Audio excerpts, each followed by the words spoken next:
And new at 6, brand new video shows the heart-stopping moments after a potentially deadly school shooting was stopped in its tracks.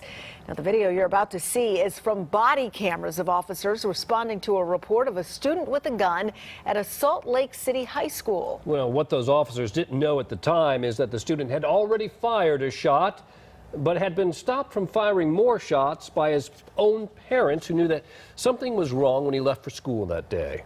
Fox correspondent Robert Boyd has more tonight.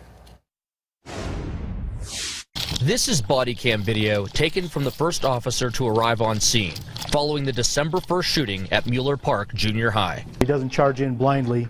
He looks, moves each step of the way, making sure it's safe. Bountiful Police Lieutenant Dave Edwards says what you see in this video is exactly how officers are trained to handle an active shooter situation. It's a very methodical process right up until he locates the suspect. Lieutenant Edwards says it's remarkable how calm the officer was, considering he had no idea what he was walking into. You already know that there's been a shot fired, and to make that conscious decision not to wait for backup, but to go in there and put yourself between that shooter and any student or faculty member. The veteran officer quickly finds the 15-year-old student in the hallway, the teen's father holding him against the wall, while his mother stands and watches. The officer immediately handcuffs the boy.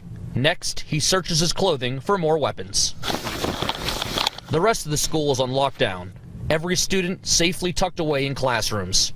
The officer turns his attention to the parents and a teacher that remain in the hallway. So these are parents right here and teacher. We need to get them out. I need somebody to secure this stuff while I take him out. The stuff he is referring to, a 12-gauge shotgun and a 9mm handgun that police say he stole from his parents. The mom and dad went to the school as soon as they noticed the guns were missing.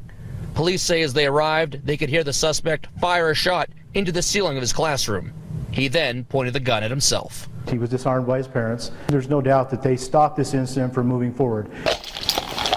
The officer waits for backup before walking the suspect into a private nurse's office behind the front desk. Our officer did a great job. I'd like to think that any of our officers would have done exactly the same thing.